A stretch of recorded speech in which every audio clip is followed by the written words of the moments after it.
First నన్నే పంపిస్తాను. తేడా వచ్చింది అనుకో నేను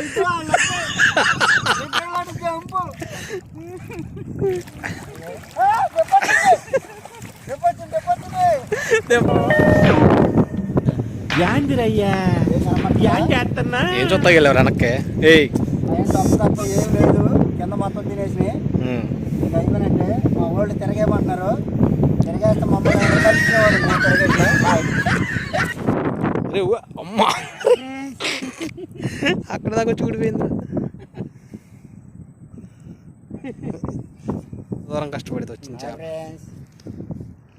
పల్లెపాలెం ఉన్నాడు మా వాడు. వచ్చాము, అయ్యో లాగద్ది అని చెప్పాడు మా వాడు. ఆఖరికి ఇది కొట్టాం.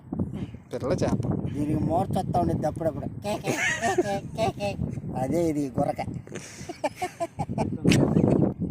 నెక్స్ట్ ఇంకా నెంబర్ 1 చేపలు వస్తాయి చూడండి. Okay, bye friends.